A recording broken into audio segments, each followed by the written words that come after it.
ಒಂದು ಉದಾಹರಣೆ ಹೇಳ್ತೇನೆ ಕೇಳಿ. ಒಂದು ಪ್ರಾಂತ್ಯದಲ್ಲಿ ಬಹಳ ಸುಂದರವಾದ ಭವನವಿತ್ತು.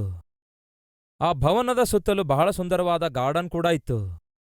ರಾತ್ರಿ ಆದ ಕೂಡಲೇ ಆ ಭವನದಲ್ಲಿ ದೀಪಗಳನ್ನು ಬೆಳಗಿಸಿದಾಗ ಆ ದೀಪಗಳ ಬೆಳಕಿನ ಕಾಂತಿಯಲ್ಲಿ ಆ ಭವನ ಎಷ್ಟೋ ಅದ್ಭುತವಾಗಿ ಕಾಣಿಸ್ತಾ ಇತ್ತು. ಹಾಗಾಗಿ ಯಾರೇ ಆಗಲಿ ಆ ಪ್ರಾಂತ್ಯಕ್ಕೆ ಹೋಗುವಾಗ ಆ ಭವನವನ್ನು ಖಂಡಿತವಾಗಿ ಎಲ್ಲರೂ ಹೋಗಿ ನೋಡುವಂಥವರಾಗಿರ್ತಾ ಇದ್ರು. ನೋಡಿ ಬಹಳ ಆಶ್ಚರ್ಯ ವಿಸ್ಮಯಗೊಂಡು ಆನಂದಿಸುತ್ತಾ ಇದ್ರು. ಅಷ್ಟು ಅಂದವಾಗಿತ್ತು ಆ ಭವನ. ಅದರಲ್ಲಿ ಒಬ್ಬ ಐಶ್ವರ್ಯವಂತ ವಾಸಿಸುತ್ತಾ ಇದ್ದ.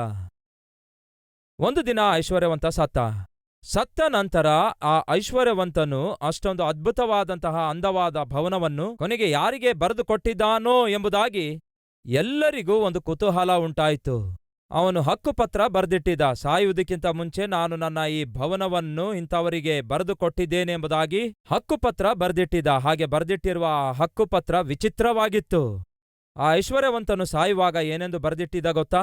ನಾನು ಈ ನನ್ನ ಭವನವನ್ನು ಸೈತಾನನಿಗೆ ಬರೆದು ಕೊಡುತ್ತಿದ್ದೇನೆ ಎಂದು ಬರೆದಿತ್ತಂತೆ. ಸೈತಾನನಿಗೆ ಬರೆದು ಕೊಡುವುದೇನು ಪ್ರಿಯರೇ? ಅದೇನೋ ಆ ಐಶ್ವರ್ಯವಂತನು ತನ್ನ ಭವನವನ್ನು ಸೈತಾನನಿಗೆ ಬರೆದುಕೊಟ್ಟ, ಭೂತಕ್ಕೆ ಬರೆದುಕೊಟ್ಟ. ಈಗ ಆ ಭವನದಲ್ಲಿ ಯಾರಿರ್ತಾರೆ ಹೇಳಿ? ಸೈತಾನನೇ ಇರ್ತಾನೆ. ಸೈತಾನನಿಗೆ ಬರೆದು ಕೊಟ್ಟಿರುವುದರಿಂದ ಸೈತಾನನೇ ಬಂದಿರಬೇಕು, ಮನುಷ್ಯರ್ಯಾರೂ ಬಂದಿರುವ ಹಾಗಿಲ್ಲ. ಹಾಗಾಗಿ ಯಾವ ಮನುಷ್ಯರು ಆ ಭವನದಲ್ಲಿರದೆ ಸೈತಾನ ಭೂತ ಒಂದು ವೇಳೆ ಇರುವುದಾದ್ರೆ ಏನಾಗುತ್ತೆ ಹೇಳಿ? ದೀಪ ಬೆಳಗಿಸಲು ಯಾರೂ ಇರಲಿಲ್ಲ, ಗಿಡಗಳಿಗೆ ನೀರು ಹಾಕಲು ಯಾರೂ ಇರಲಿಲ್ಲ. ಅಲ್ಲಿಯವರೆಗೂ ಎಷ್ಟೋ ಅಂದವಾಗಿದ್ದಂತಹ ಭವನವು, ಆಕರ್ಷಣವಾಗಿರುವಂತಹ ಭವನವು ಈಗ ಅಂಧಕಾರದಿಂದ ತುಂಬಿಕೊಂಡಿತು. ಹಾಗೆಯೇ ಒಳಗಡೆ ಇರುವ ಗಾರ್ಡನ್ನಲ್ಲಿನ ಹೂ ಗಿಡಗಳ ಸುತ್ತಲೂ ಕೆಟ್ಟ ಕೆಟ್ಟ ಮುಳ್ಳು ಗಿಡಗಳು ಬೆಳ್ಕೊಂಡುವು. ಗೋಡೆ ಸುತ್ತಮುತ್ತಲೂ ಬೇಡವಾದ ಬಳ್ಳಿ ಹಬ್ಬಿಕೊಂಡಿತು. ಒಮ್ಮೆ ಅದ್ಭುತವಾಗಿ ಅಂದವಾಗಿ ಇರುವಂತಹ ಈ ಭವನವು ಈಗ ಸ್ವಲ್ಪ ಕಾಲವಾದ ನಂತರ ಈ ಬಂಗ್ಲಾ ಕೊನೆಗೆ ಯಾವ ಬಂಗ್ಲಾ ಆಯ್ತು ಗೊತ್ತಾ ನಿಮಗೆ? ಹೇಳ್ತೇನೆ ಕೇಳಿ. ಯಾವುದು? ಭೂತ್ ಬಂಗ್ಲಾ ಆಯಿತು. ಭೂತ್ ಬಂಗ್ಲಾವಾಗಿ ಮಾರ್ಪಟ್ಟಿತು. ಯಾಕೆಂದ್ರೆ ಅದರಲ್ಲಿ ಭೂತವೇ ಇರ್ತಾ ಇತ್ತು. ಈ ದಿನ ಈ ಮಾತು ಕೇಳ್ತಿರುವ ಪ್ರಿಯ ಸಹೋದರ ಸಹೋದರಿಯರೇ, ನಿಮ್ಗೇನು ಅರ್ಥ ಆಗುತ್ತೆ? ಯಾವಾಗ ನಿಮ್ಮ ಜೀವಿತದಲ್ಲಿ ಸೈತಾನನು ನಿವಾಸಿಸುವುದಕ್ಕಾಗಿ ನೀವು ಅವಕಾಶ ಕೊಡ್ತೀರೋ, ನಿಮ್ಮ ಬದುಕು ಭೂತದ ಬದುಕಾಗುತ್ತದೆ. ನಿಮ್ಮ ಜೀವಿತ ಭೂತದ ಜೀವಿತವಾಗುತ್ತದೆ. ಅದಕ್ಕಾಗಿಯೇ ನಮ್ಮಲ್ಲಿ ಕೆಲವರು ಬಾಯಿ ತೆರೆದ್ರೆ ಸಾಕು ಭೂತದಂತೆ ಮಾತಾಡ್ತಾರೆ. ಕಣ್ಣು ತೆರೆದ್ರೆ ಸಾಕು ಹೊಲಸು ಚಿತ್ರಗಳನ್ನು ನೋಡ್ತಾರೆ. ಆಲೋಚನೆ ಮಾಡಿದ್ರೆ ಸಾಕು ಕೆಟ್ಟ ಕೆಟ್ಟ ಆಲೋಚನೆ ಮಾಡ್ತಾರೆ. ಇದೆಲ್ಲದಕ್ಕೆ ಕಾರಣ ಗೊತ್ತಾ? ನಿಮ್ಮ ಜೀವಿತವನ್ನು ನೀವು ಭೂತಕ್ಕೆ ಆಧಾರವಾಗಿರುವಂತಹ ಸೈತಾನನಿಗೆ ಒಪ್ಪಿಸಿಕೊಟ್ಟಿದ್ದೀರಿ. ನಿಮ್ಮ ಜೀವಿತವನ್ನು ಸೈತಾನನಿಗೆ ಒಪ್ಪಿಸಿಕೊಟ್ಟಿರುವುದರಿಂದ ಆ ಸೈತಾನನು ಈ ದಿನ ನಿಮ್ಮ ಜೀವಿತಕ್ಕೆ ಬೆಲೆ ಇಲ್ಲದಂತೆ ಮಾಡಿದ್ದಾನೆ, ನೆಮ್ಮದಿ ಇಲ್ಲದಂತೆ ಮಾಡಿದ್ದಾನೆ, ಸಂತೋಷವಿಲ್ಲದಂತೆ ಮಾಡಿದ್ದಾನೆ, ನಿಮ್ಮ ಮನೆಯಲ್ಲಿರುವವರೊಂದಿಗೆ ಸಮಾಧಾನ ಇಲ್ಲದಂತೆ ಮಾಡಿದ್ದಾನೆ, ಐಕ್ಯತೆ ಇಲ್ಲದಂತೆ ಮಾಡಿದ್ದಾನೆ. ಫಲಿತವಾಗಿ ಈ ದಿನ ನೀವು ಬದುಕಿದ್ದೀರಿ ಎಂಬ ಮಾತು ಅಷ್ಟೇ ವಾಸ್ತವ. ಆದರೆ ಸತ್ತವರಿಗೆ ಸಮನಾಗಿದ್ದೀರಿ. ಇದೇ ಮಾತು ನಿಮ್ಮ ಮನೆಯಲ್ಲಿ ಹೆಂಡತಿ ಆಡ್ತಾಳೆ. ನೀವು ಬದುಕಿದ್ರೂ ಒಂದೇ, ನೀವು ಸತ್ರೂ ಒಂದೇ, ನೀವು ನಮಗೆ ಸತ್ತವರಿಗೆ ಸಮಾನ ಎಂದು ಎಷ್ಟು ಸಾರಿ ಹೆಂಡತಿ ಮಾತು ನಿಮಗೆ ಹೇಳಲಿಲ್ಲ? ಎಷ್ಟು ಸಾರಿ ನಿಮ್ಮ ಗಂಡ ಮಾತು ಹೇಳಲಿಲ್ಲ? ಎಷ್ಟು ಸಾರಿ ಮಗನಾಗಿರುವ ನಿಮ್ಮ ಆ ಕೆಟ್ಟ ಕೆಟ್ಟ ಕಾರ್ಯಗಳನ್ನು ನೋಡಿ ನಿಮ್ಮ ತಂದೆ ನಿಮ್ಮ ತಾಯಿ ತಾಳಲಿಕ್ಕಾಗದೆ ಮಗನೇ ನೀನು ಇದ್ರೂ ಒಂದೇ ಸತ್ರೂ ಒಂದೇ ಎಂಬುದಾಗಿ ಎಷ್ಟು ಸಾರಿ ತಂದೆ ತಾಯಿಗಳು ತಮ್ಮ ಬಾಧೆಯನ್ನು ವ್ಯಕ್ತಪಡಿಸಲಿಲ್ಲ? ಯಾಕೆ ನಿಮಗೆ ಅಂತಹ ಪರಿಸ್ಥಿತಿ ಆವರಿಸಿದೆ? ಯಾಕೆಂದರೆ ಹೇಳಿದೇನಲ್ಲವೇ, ನಿಮ್ಮ ಹೃದಯದಲ್ಲಿರಬೇಕಾದಂತಹ ಯೇಸುಕ್ರಿಸ್ತನನ್ನು ನೀವು ಹೊರಗೆ ತಳ್ಳಿ ಹಾಕಿದ್ದೀರಿ. ನಿಮ್ಮ ಹೃದಯದೊಳಗೆ ಇರಬಾರದಂತಹ ಸೈತಾನನನ್ನು ನೀವು ತಂದಿಟ್ಟುಕೊಂಡಿದ್ದೀರಿ. ಆ ಸೈತಾನನು ನಿಮಗೆ ಈ ದಿನ ಮಾಡಿದ್ದೇನೆಂದರೆ ಭೂತ್ ಬಂಗ್ಲವನ್ನಾಗಿ ಮಾರ್ಪಡಿಸಿದ್ದಾನೆ. ಯಾವ ಕ್ಷಣ ನೀವು ಮರಣ ಹೊಂದುತ್ತೀರೋ ಮುಂದಿನ ಕ್ಷಣವೇ ನೀವು ನರಕಕ್ಕೆ ಹೋಗುತ್ತೀರಿ. ಅದೇ ನಿಮ್ಮ ಸ್ಥಿತಿಯಾಗಿದೆ. ಪಾಪದಲ್ಲಿ ಬಿದ್ದಿರುವ ಪ್ರತಿ ಮನುಷ್ಯನಿಗೆ ಉಂಟಾಗುವ ಗತಿ ಅದಾಗಿದೆ. ಇಂತಹ ಸ್ಥಿತಿಯಲ್ಲಿ, ಇಂತಹ ಪರಿಸ್ಥಿತಿಯಲ್ಲಿ ಪರಲೋಕದಿಂದ ಲೋಕ ರಕ್ಷಕನಾದಂತಹ ಯೇಸು ಕ್ರಿಸ್ತನು ಈ ಭೂಲೋಕಕ್ಕೆ ಜನಿಸಿ ಬಂದ್ರು. ಕಾರಣ ಏನೆಂದು ಗೊತ್ತಾ? ಪಾಪಿಗಳನ್ನು ಅವರ ಪಾಪಗಳಿಂದ ಬಿಡಿಸಿ ರಕ್ಷಿಸುವುದಕ್ಕಾಗಿ ಯೇಸು ಕ್ರಿಸ್ತನು ಈ ಲೋಕಕ್ಕೆ ಜನಿಸಿ ಬಂದಿದ್ದಾರೆ. ನಾನು ಯಾವ ಪಾಪ ಮಾಡದವನು ಎನ್ನುವಂಥವರಿರುವುದಾದರೆ ಕೈ ಎತ್ತಿ ತೋರಿಸಿರಿ. ನಾನು ಕೂಡ ಒಬ್ಬ ಪಾಪಿಯೇ ಅನ್ನುವಂಥವರಿದ್ರೆ ಕೈ ತೋರಿಸಿ. ನಾನು ಕೂಡ ಪಾಪಿ ಬ್ರದರ್ ಅನ್ನುವವರು ಕೈ ತೋರಿಸ್ತೀರಾ? ಯಾರಾದ್ರೂ ಕೈ ತೋರಿಸಿಲ್ಲ ಅಂದ್ರೆ ಅವರನ್ನ ಪರೀಕ್ಷಿಸಿ ನೋಡ್ರಿ, ಇದ್ದಾರೋ ಸತ್ತಿದ್ದಾರೋ ಎಂಬುದಾಗಿ. ಯಾಕೆಂದರೆ ಬದುಕಿರುವಂಥವರು ಸಾಧಾರಣವಾಗಿ ಮೌನವಾಗಿ ಇರಲ್ಲ. ಬ್ರದರ್, ನೀವೇನೇ ಹೇಳಿ, ನಾನಂತೂ ಪಾಪಿ ಆಗಿದ್ದೇನೆ ಅನ್ನೋರು ಕೈ ತೋರಿಸ್ತೀರಾ? ಎಸ್ ಎಸ್ ಎಸ್ ನೀತಿವಂತನೂ ಇಲ್ಲ. ಯಾರಾದ್ರೂ ನೀತಿವಂತರಿಲ್ಲಿದ್ದೀರಾ? ಇಲ್ಲ. ಸೊ ನಾವೆಲ್ಲರೂ ಕೂಡ ಪಾಪಿಗಳೇ. ಪಾಪವು ಕೊಡುವ ಸಂಬಳ ಮರಣವಾಗಿದೆ. ಆ ನಂತರ ಮನುಷ್ಯರಿಗುಂಟಾಗುವ ಗತಿ ನರಕ. ಅಂದರೆ ಇಲ್ಲಿ ಕೈ ತೋರಿಸಿದಂತಹ ಪ್ರತಿಯೊಬ್ಬರೂ ಕೊನೆಗೆ ಎಲ್ಲಿ ಸೇರುವಂತವರಾಗಿದ್ದಾರೆ? ಪಾಪಿಯಾಗಿ ಜೀವಿಸುತ್ತಿರುವುದಾದರೆ ನೀವು ನರಕಕ್ಕೆ ಹೋಗುತ್ತೀರಿ. ಅಂದರೆ ಮರಣ ಹೊಂದಿದ ನಂತರ ಎಲ್ಲಿಗೆ ಹೋಗ್ಲಿಕ್ಕಿದ್ದೀರಿ ಎಂದು ನಿಮಗೆ ಅರ್ಥವಾಯ್ತು. ಎಲ್ಲಿಗೆ ಹೋಗ್ಲಿಕ್ಕಿದ್ದೀರಿ ಹೇಳ್ರಿ?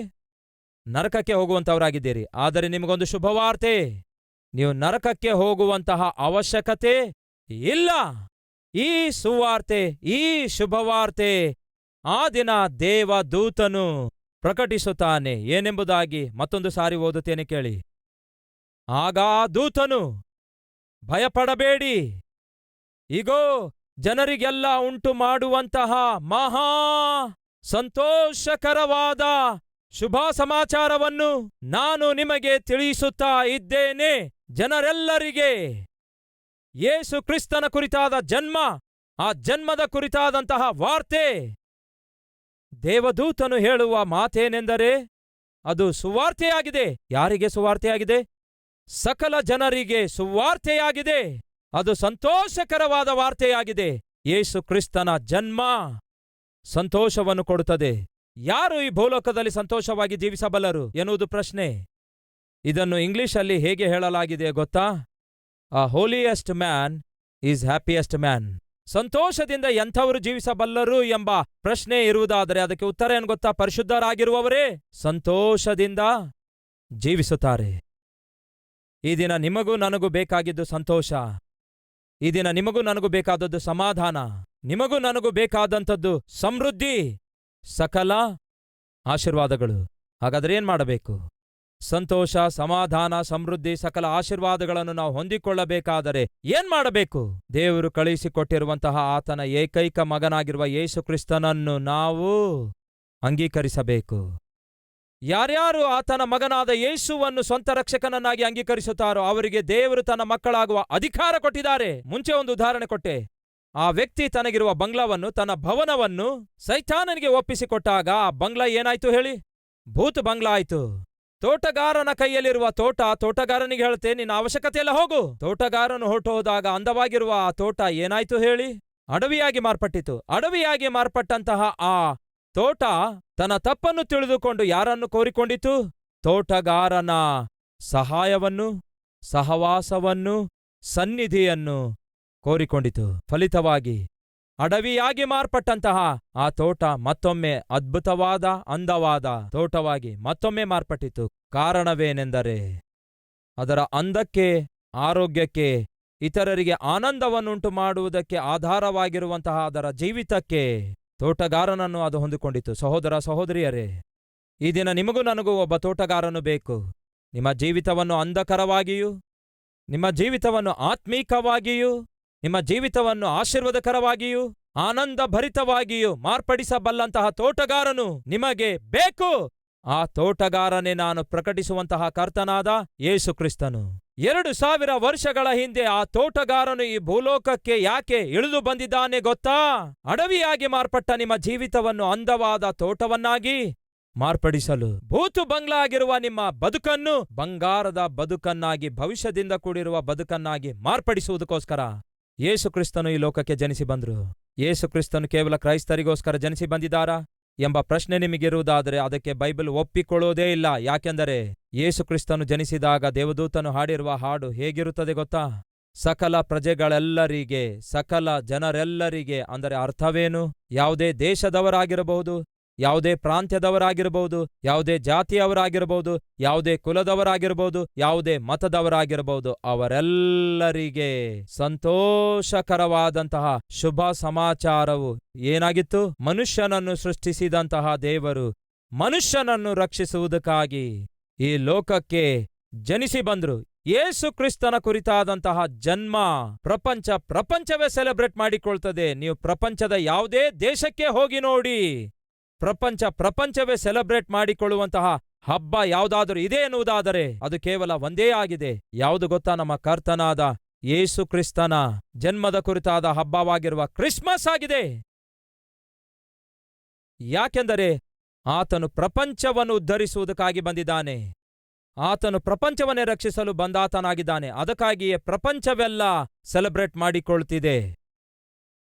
ಈ ದಿನ ನಿಮ್ಮ ಜೀವಿತದಲ್ಲಿಯೂ ಆ ಸೆಲೆಬ್ರೇಷನ್, ನಿಮ್ಮ ಜೀವಿತದಲ್ಲಿಯೂ ಅದು ಒಂದು ಹಬ್ಬವಾಗಿ ತಯಾರಾಗಬೇಕಾದರೆ ಒಂದೇ ಒಂದು ಮಾರ್ಗ, ಅದೇನೆಂದರೆ ನಿಮಗೋಸ್ಕರ ಜನಿಸಿರುವ ಯೇಸುವನ್ನು ನಿಮ್ಮ ಹೃದಯದೊಳಗೆ ಸೇರಿಸಿಕೊಳ್ಳುವುದಾದರೆ. ಮತ್ತೊಮ್ಮೆ ಆದಿಕಾಂಡಕ್ಕೆ ಹೋಗ್ತೇವೆ. ಹೃದಯದಲ್ಲಿರುವಂತಹ ಪರಿಶುದ್ಧನಾದ ದೇವರನ್ನು ತಪ್ಪು ಮತ್ತು ಪಾಪ ಮಾಡಿರುವಂತಹ ಆದಾಮ ಹವ್ವ ಆ ದೇವಾದಿ ದೇವನನ್ನು ಹೃದಯದಿಂದ ಹೊರಗೆ ತಳ್ಳಿ ಹಾಕಿದ್ರು.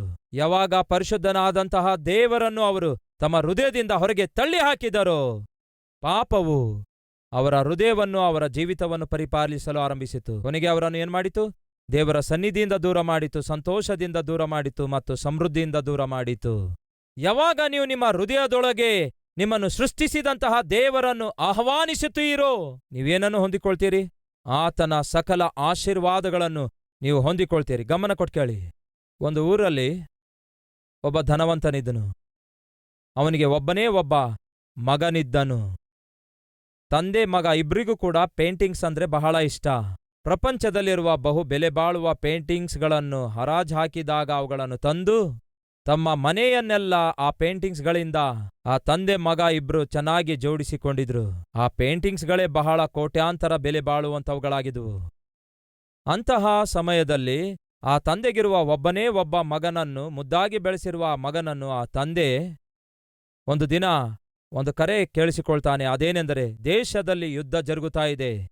ಹಾಗಾಗಿ ಈ ನಮ್ಮ ದೇಶ ಕಾಪಾಡಿಕೊಳ್ಳುವುದಕ್ಕಾಗಿ ನಿಮ್ಮ ಮಕ್ಕಳನ್ನು ಸೈನ್ಯದಲ್ಲಿ ಸೇರಲು ಕಳಿಸಿಕೊಡಿ ಎಂಬ ಕರೆಯನ್ನು ಕೇಳಿಸಿಕೊಂಡಾಗ ಆ ತಂದೆ ತನಗಿರುವ ಏಕೈಕ ಮಗನನ್ನು ಕರೆದು ಹೇಳ್ತಾನೆ, ಮಗನೇ, ದೇಶ ರಕ್ಷಣೆಗೋಸ್ಕರ ನಾನು ನಿನ್ನನ್ನು ಕಳಿಸಿಕೊಡ್ತಿದ್ದೇನೆ.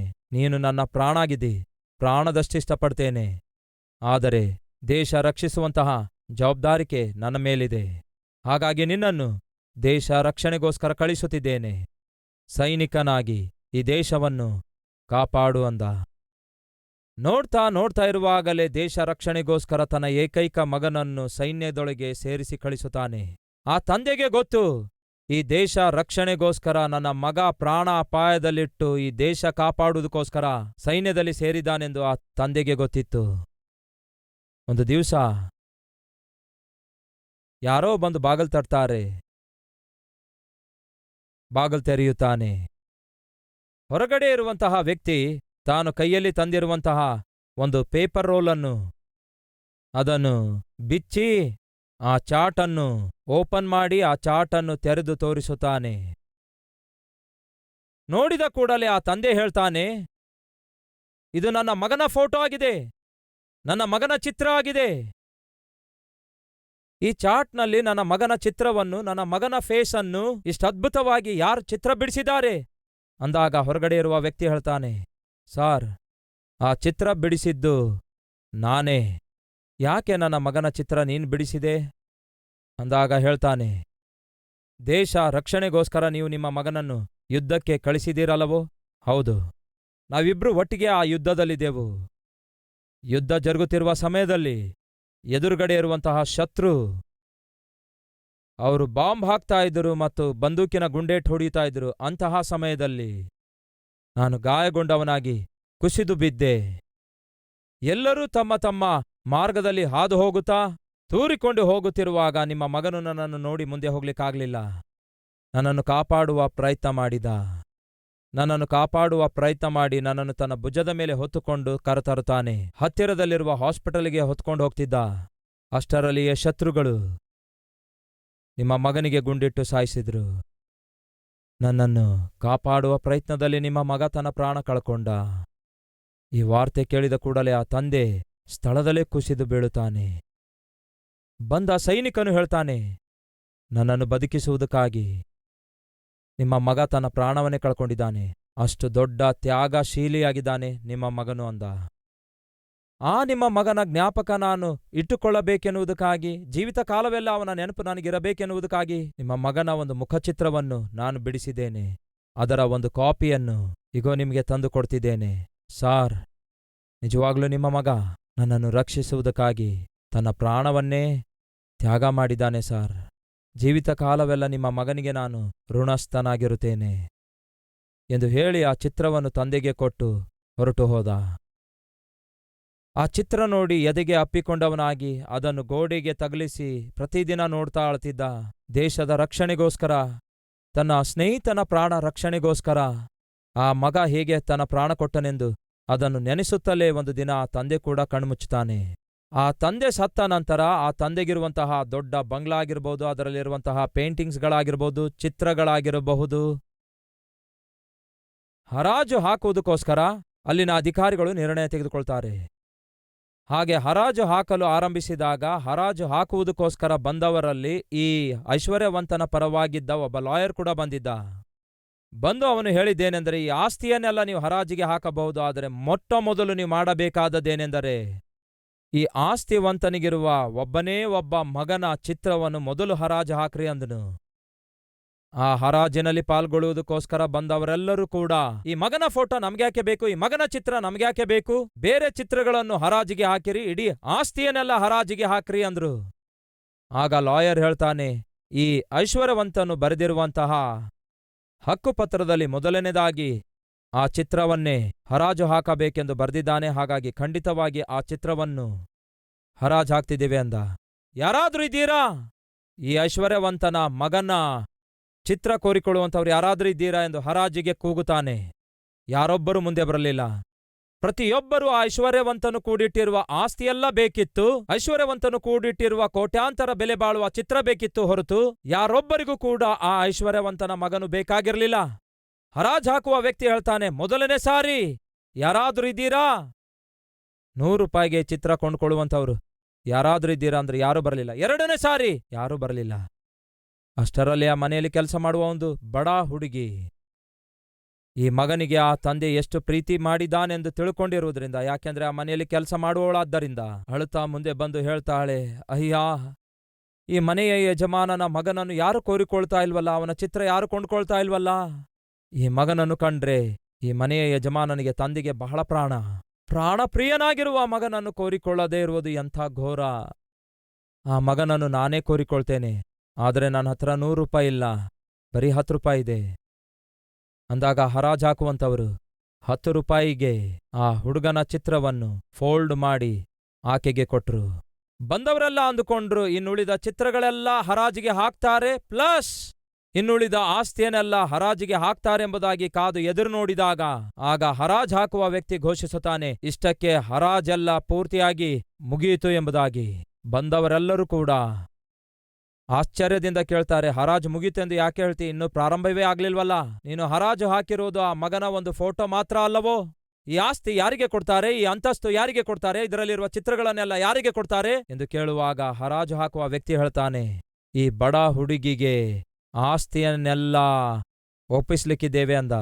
ಆ ಹುಡುಗಿಗೆ ಯಾಕೆ ಕೊಡ್ತೀರಿ ನೀವು ಅಂದಾಗ ಆ ತಂದೆ ಸಾಯುವ ಸಮಯದಲ್ಲಿ ಈ ಆಸ್ತಿಯನ್ನೆಲ್ಲ ಕೂಡ ನನ್ನ ಮಗನನ್ನು ಯಾರು ಕೋರಿಕೊಳ್ಳುತ್ತಾರೋ ಅವನಿಗೆ ಸಂಪೂರ್ಣವಾಗಿ ನನ್ನ ಆಸ್ತಿಯನ್ನೆಲ್ಲ ಒಪ್ಪಿಸಿಕೊಡಿರಿ ಎಂಬ ಹಕ್ಕುಪತ್ರ ಬರೆದು ಆತನು ಸತ್ತ.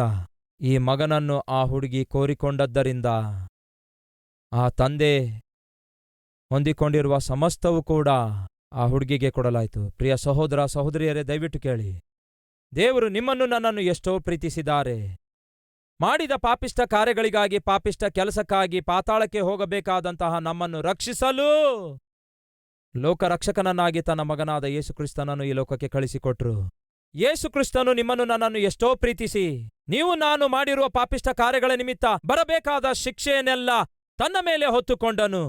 ನೀವು ನಾನು ಮರಣ ಹೊಂದಬೇಕಾದ ಸಮಯದಲ್ಲಿ, ನೀವು ನಾನು ನಶಿಸಿ ಹೋಗಬೇಕಾದ ಸಮಯದಲ್ಲಿ ಯೇಸುಕ್ರಿಸ್ತನು ನೀವು ನಶಿಸಿ ಹೋಗಬಾರದೆಂದು, ನೀವು ನರಕಕ್ಕೆ ಹೋಗಬಾರದೆಂದು ನಿಮ್ಮ ಸ್ಥಾನದಲ್ಲಿ ಆತನು ಮರಣ ಹೊಂದಿದ್ದಾನೆ.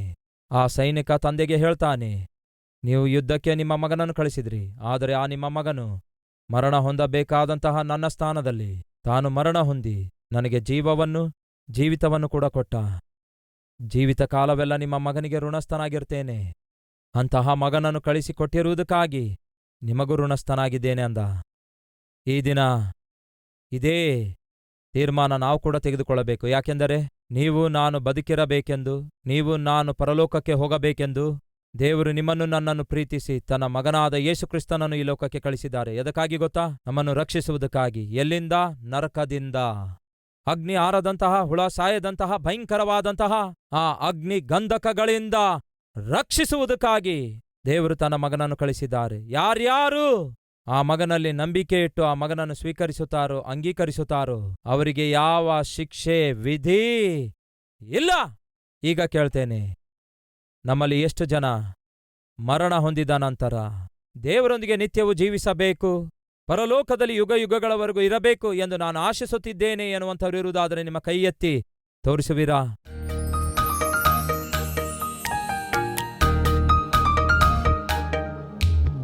ಪರಿಶುದ್ಧ ದೇವರೇ, ಈ ದಿನ ನಮ್ಮೆಲ್ಲರ ಸಂಗಡ ಮಾತಾಡಿದ್ದಕ್ಕಾಗಿ ನಿಮಗೆ ವಂದನೆ. ಈ ಸಂದೇಶಕ್ಕಾಗಿ ವಂದನೆ. ಯೇಸುವೇ, ನೀವು ನನಗಾಗಿಯೇ ಹುಟ್ಟಿದ್ದೀರಿ, ನನಗಾಗಿಯೇ ಮರಣ ಹೊಂದಿದ್ದೀರಿ, ನನಗೋಸ್ಕರವೇ ತಿರುಗಿ ಎದ್ದು ಬಂದಿದ್ದೀರಿ, ನನಗೋಸ್ಕರವೇ ಪರಲೋಕಕ್ಕೆ ಹೋಗಿದ್ದೀರಿ, ನನಗೋಸ್ಕರವೇ ಪರಲೋಕದಲ್ಲಿ ಸ್ಥಳವನ್ನು ಸಿದ್ಧಪಡಿಸುತ್ತಾ ಇದ್ದೀರಿ,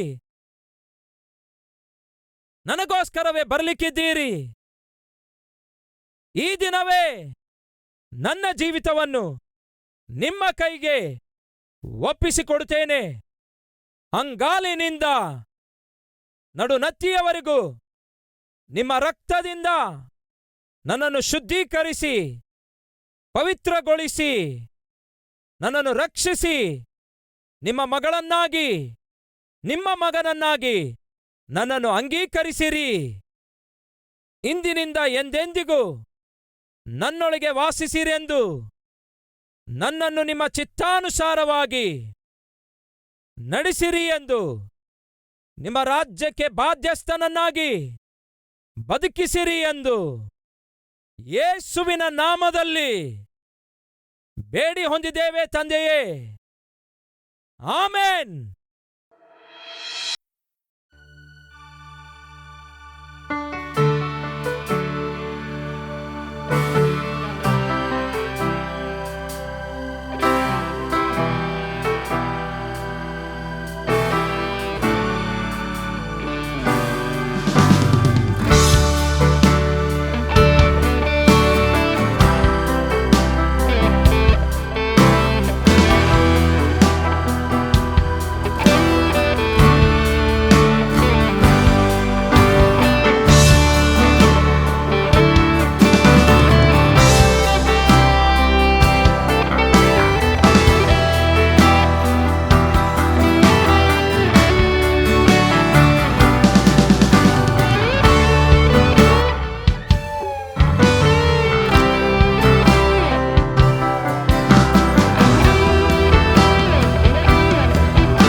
Calvary temple birthday cake. Calvary temple ಸದಸ್ಯರ ಕುಟುಂಬದಲ್ಲಿ ಯಾರದ್ದಾದರೂ ಜನ್ಮದಿನ ಬಂದಾಗ ಬ್ರದರ್ ಸತೀಶ್ ಕುಮಾರ್ ಅವರು ಅವರಿಗೆ ವೈಯಕ್ತಿಕವಾಗಿ ಭೇಟಿಯಾಗಿ ವಿಶೇಷ ಹೇಳಿ ಅವರಿಗೋಸ್ಕರ ಪ್ರಾರ್ಥಿಸುವಂತಹ ಆಸೆ ಎಷ್ಟೇ ಇದ್ದರೂ 2 ಲಕ್ಷಕ್ಕಿಂತಲೂ ಹೆಚ್ಚು ಸದಸ್ಯರಿರುವಂತಹ ಈ ದೊಡ್ಡ ಸಭೆಯಲ್ಲಿ ಅದು ಸಾಧ್ಯವಾಗದೇ ಇರುವುದರಿಂದ ಏನ್ ಮಾಡಬೇಕೆಂದು ದೇವರಿಗೆ ಕೇಳಿದಾಗ ದೇವರು ಕೊಟ್ಟ ಅದ್ಭುತವಾದ ಆಲೋಚನೆಯೇ ಈ ಕಲ್ವರಿ ಟೆಂಪಲ್ ಬರ್ತ್ಡೇ ಕೇಕ್ಸ್ ಆಗಿದೆ. ಆ ರೀತಿಯಾಗಿ ಬ್ರದರ್ ಸತೀಶ್ ಕುಮಾರ್ ಅವರ ಪರವಾಗಿ ಒಂದು ಪ್ಯಾಕ್ ನಲ್ಲಿ ಕೇಕ್ ಅನ್ನು, ಪ್ರಾರ್ಥನೆ ವಾಗ್ದಾನದೊಂದಿಗೆ ಕೂಡಿರುವ ಗ್ರೀಟಿಂಗ್ ಕಾರ್ಡ್ ಅನ್ನು, ಕ್ಯಾಂಡಲ್ಸ್, ಚಾಕ್ಲೇಟ್ ಗಳನ್ನ ಕೊಟ್ಟು ಕಲ್ವರಿ ಟೆಂಪಲ್ ಪರವಾಗಿ ನೇರವಾಗಿ ಅವರ ಮನೆಗಳಿಗೆ ಕಳುಹಿಸಿ ಆ ದಿನ ಆ ಮನೆಯಲ್ಲಿ ಹುಟ್ಟುಹಬ್ಬದ ಸಂತೋಷ ಆಚರಿಸುವುದು ಕಲ್ವರಿ ಟೆಂಪಲ್ ಆದ್ಯತೆಯಾಗಿದೆ. ಕಲ್ವರಿ ಟೆಂಪಲ್ ಭಾನುವಾರದ ಮಧ್ಯಾಹ್ನ ಊಟದ ಏರ್ಪಾಟುಗಳು. ಭಾನುವಾರ ಬಹುದೂರ ಊರಿನಿಂದ ಬರುವಂತಹ ವಿಶ್ವಾಸಿಗಳಿಗೆ ಆರಾಧನೆ ಮುಗಿದ ನಂತರ ದೈವ ಸೇವಕರಾದ ಸತೀಶ್ ಕುಮಾರ್ ಅವರು ಮಧ್ಯಾಹ್ನ ಊಟದ ವ್ಯವಸ್ಥೆಯನ್ನು ಮಾಡಿದ್ದಾರೆ. ಪ್ರತಿ ಭಾನುವಾರ 17,000ಕ್ಕಿಂತಲೂ ಹೆಚ್ಚು ಜನ ತೃಪ್ತಿಯಿಂದ ಊಟ ಮಾಡಿ ಸಂತೋಷದಿಂದ ತಮ್ಮ ತಮ್ಮ ಮನೆಗಳಿಗೆ ಹೋಗ್ತಾರೆ. Calvary temple prayer tower. ಈ ಪ್ರೇಯರ್ ಟವರ್ಗೆ 24x7 ಪ್ರತಿನಿತ್ಯವೂ ಪ್ರಪಂಚದ 4 ದಿಕ್ಕುಗಳಿಂದ ಸಾವಿರಾರು ಜನರು ಫೋನ್ ಮಾಡಿ ಪ್ರಾರ್ಥನೆಗಾಗಿ ಕೇಳಿದಾಗ ಕಲ್ವರಿ ಪ್ರೇಯರ್ ಟವರ್ ತಂಡವು ವಿಶ್ವಾಸದಿಂದ ಭಾರದಿಂದ ಪ್ರಾರ್ಥಿಸಿದಾಗ ದೇವರು ಅದ್ಭುತವಾಗಿ ಉತ್ತರಿಸುತ್ತಿದ್ದಾರೆ. Calvary temple pharmacy. ಸಭೆಯ ಸದಸ್ಯರಲ್ಲಿ ಬಡವರು, ಮಧ್ಯವರ್ಗದವರು ಔಷಧಿ ಕೊಂಡುಕೊಳ್ಳುವ ಅನುಕೂಲಕ್ಕಾಗಿ 50% ಕಡಿಮೆ ಬೆಲೆಯಲ್ಲಿ ಅವರಿಗೆ ಔಷಧಿಗಳು ಕೊಡಲಾಗ್ತವೆ. ವಿಶೇಷವಾಗಿ 60 ವಯಸ್ಸು ಮೇಲ್ಪಟ್ಟ ವೃದ್ಧರಿಗೆ ಉಚಿತವಾಗಿ ಔಷಧಿಗಳು ಕೊಡಲಾಗ್ತವೆ. Calvary temple Sunday clinic. ದೈವ ಸೇವಕರಾದ ಸತೀಶ್ ಕುಮಾರ್ ಅವರು ಬಡ ಜನರ ಕ್ಷೇಮಕ್ಕೋಸ್ಕರ, ಅವರ ಆರೋಗ್ಯಕ್ಕೋಸ್ಕರ ಒಂದು ಕಡೆ ಭಾರದಿಂದ ಪ್ರಾರ್ಥನೆ ಮಾಡಿದರು, ಇನ್ನೊಂದು ಕಡೆ ಸಂಡೇ ಕ್ಲಿನಿಕ್ ಮೂಲಕ ವೈದ್ಯರನ್ನು ಸಂಪರ್ಕಿಸಿ ಉಚಿತವಾಗಿ ಚಿಕಿತ್ಸೆ ಪಡೆಯುವಂತಹ ಅದ್ಭುತವಾದ ವ್ಯವಸ್ಥೆ ಮಾಡಿದ್ದಾರೆ. ಹೀಗೆ ಕ್ರಿಸ್ತನ ಪ್ರೀತಿಯನ್ನು ಕ್ರಿಯೆಯಲ್ಲಿ ತೋರಿಸುತ್ತಿದ್ದಾರೆ. Calvary temple ambulance. Calvary temple ಸಭೆಯ ಸದಸ್ಯರು ಅನಾರೋಗ್ಯದಲ್ಲಿರುವಾಗ ಅವರಿಗೆ ಇಮ್ಮಿಡಿಯೇಟ್ ಚಿಕಿತ್ಸೆ ಬೇಕಾದಾಗ ಒಂದು ಆಂಬ್ಯುಲೆನ್ಸ್ ವಾಹನವನ್ನು ಏರ್ಪಡಿಸಿದ್ದಾರೆ. ಕಲ್ವರಿ ಟೆಂಪಲ್ ಏರ್ಪಡಿಸಿರುವ ಈ ಆಂಬ್ಯುಲೆನ್ಸ್ ಸೌಕರ್ಯ ಅನಾರೋಗ್ಯದಿಂದ ಬಳಲುತ್ತಿರುವವರಿಗೆ ಎಷ್ಟೋ ಆಧಾರವಾಗಿದೆ. ಕಲ್ವರಿ ಟೆಂಪಲ್ ಮೂಲಕ ಉಚಿತ ಶವ ಸಂಸ್ಕಾರದ ಸರ್ವಿಸ್. ಸಭೆಯ ಸದಸ್ಯರಲ್ಲಿ ಯಾರಾದರೂ ಕರ್ತನಲ್ಲಿ ನಿದ್ರೆ ಹೋಗುವುದಾದರೆ ಕಲ್ವರಿ ಟೆಂಪಲ್ಲೇ ಊಟವನ್ನು ಸಿದ್ಧಪಡಿಸಿ ಅವರ ಹಸುವೆ ತೀರಿಸಿ ಆಧರಿಸುತ್ತದೆ. ಸಮಾಧಿ ಕಾರ್ಯಕ್ರಮಕ್ಕೆ ಬೇಕಾದ ಏರ್ಪಾಟುಗಳೆಲ್ಲವೂ ಅಂದರೆ ಶವಪೆಟ್ಟಿಗೆ, ಸಮಾಧಿ ಸ್ಥಳ, ಸಮಾಧಿ ಅಗಿಯುವುದು, ಸುಗಂಧ ದ್ರವ್ಯಗಳು, ಹೂವಿನ ಹಾರಗಳು, ಶವದ ಮೇಲೆ ಹೊದಿಸುವುದಕ್ಕಾಗಿ ಬಿಳಿ ವಸ್ತ್ರ, ಕ್ಯಾಂಡಲ್ಸ್, ಸಮಾಧಿ ಸ್ಥಳಕ್ಕೆ ಹೋಗಲು ವಾಹನ ಮೊದಲಾದವುಗಳು ಎಲ್ಲವನ್ನು ಕಲ್ವರಿ ಟೆಂಪಲ್ಲೇ ಉಚಿತವಾಗಿ ಒದಗಿಸಿ ಅವರಿಗೆ ಎಷ್ಟೋ ಆಧಾರ ಕೊಡ್ತಿದೆ. ಸಭೆಯ ಸದಸ್ಯರ ಅಟೆಂಡೆನ್ಸ್ ಅನ್ನು ಕೂಡ ತಿಳಿದುಕೊಳ್ಳುವುದಕ್ಕಾಗಿ ಪ್ರಪಂಚದಲ್ಲಿಯೇ ಮೊಟ್ಟ ಮೊದಲನೇ ಬಾರಿಗೆ ದೇವರ ಸಭೆಯಲ್ಲಿ ಕಾರ್ಡ್ ಸ್ವೈಪಿಂಗ್ ತರುವಂತಹ ಒಂದು ಹೆಮ್ಮೆ ದೇವರು ಕಲ್ವರಿ ಟೆಂಪಲ್ಗೆ ಕೊಟ್ಟಿದ್ದಾರೆ. Calvary temple visiting hours. ಯಾವ ರೆಕಮೆಂಡೇಶನ್ ಅಪಾಯಿಂಟ್ಮೆಂಟ್ಸ್ಗಳು ಇಲ್ಲದೆ ಯಾರೇ ಆಗಲಿ ನೇರವಾಗಿ ಭೇಟಿಯಾಗುವುದಕ್ಕಾಗಿ ದೈವ ಸೇವಕರಾದ ಸತೀಶ್ ಕುಮಾರ್ ಅವರು ಅವಕಾಶ ಕಲ್ಪಿಸಿದ್ದಾರೆ. ಭೇಟಿಯಾಗಲು ಬಂದ ಪ್ರತಿಯೊಬ್ಬರಿಗೆ ಅತಿಥಿ ಸತ್ಕಾರವನ್ನು ಮಾಡಿ ಪ್ರತಿಯೊಬ್ಬರಿಗೆ ಪ್ರಾರ್ಥಿಸಿ ಅವರ ಸಮಸ್ಯೆಯನ್ನು ತಿಳಿದುಕೊಂಡು ಅವರನ್ನು ಆಧರಿಸಿ ಅವರಿಗೋಸ್ಕರ ಪ್ರಾರ್ಥಿಸಿ ಕಳಿಸುತ್ತಾರೆ. ಯಾವ ದಿಕ್ಕಿಲ್ಲದಂತಹ ಅನಾಥರನ್ನು ಕಲ್ವರಿ ಟೆಂಪಲ್ ಆಧರಿಸುತ್ತಾ ಅವರಿಗೆ ಯೇಸುವಿನ ಪ್ರೀತಿಯನ್ನು ಕ್ರಿಯೆಯಲ್ಲಿ ತೋರಿಸುತ್ತಿದೆ ಎಂದು ಹೇಳಲು ಈ ದೃಶ್ಯಗಳೇ ಉದಾಹರಣೆಯಾಗಿವೆ. ಪ್ರತಿ ವಾರ 2 ದಿನಗಳು ಕೆಲವು ನೂರಾರು ದಿಕ್ಕಿಲ್ಲದ ಜನರಿಗೆ, ಅನಾಥರಿಗೆ ಆಹಾರ ಪ್ಯಾಕೆಟ್ಗಳನ್ನು ಹಂಚುತ್ತಾ ಇದೆ ಕಲ್ವರಿ ಟೆಂಪಲ್. ಪ್ರತಿ ಚಳಿಗಾಲ ದಿಕ್ಕಿಲ್ಲದ ನೂರಾರು ಜನರಿಗೆ ಉಚಿತವಾಗಿ ಬೆಡ್ಶೀಟ್ಗಳು, ಸ್ವೆಟರ್ಗಳನ್ನು ಒದಗಿಸುತ್ತಿದೆ. ಬಡ ವೃದ್ಧರಿಗೆ, ವಿಧವೆಯರಿಗೆ ಪ್ರತಿ ತಿಂಗಳು ಪೆನ್ಷನ್ ಕೊಡುತ್ತಾ ಅವರಿಗೆ ಆಧಾರವಾಗಿ ಕಲ್ವರಿ ಟೆಂಪಲ್ ನಿಂತಿದೆ. ಓದಿಕೊಳ್ಳುತ್ತಿರುವ ಬಡ ವಿದ್ಯಾರ್ಥಿಗಳಿಗೆ books, bags, shoes, pens, pencils ಗಳನ್ನು ಕೊಟ್ಟು ಬಡ ವಿದ್ಯಾರ್ಥಿಗಳು ಚೆನ್ನಾಗಿ ಓದಿಕೊಂಡು ಉನ್ನತ ಸ್ಥಿತಿಯಲ್ಲಿರುವುದಕ್ಕಾಗಿ ಎಷ್ಟೊಂದು ಸಹಾಯ ಮಾಡ್ತಾ ಇದೆ ನಮ್ಮ ಕಲ್ವರಿ ಟೆಂಪಲ್. ನಮ್ಮ ವಿಳಾಸ Calvary, post box number 30, Kukatpally, Hyderabad 72.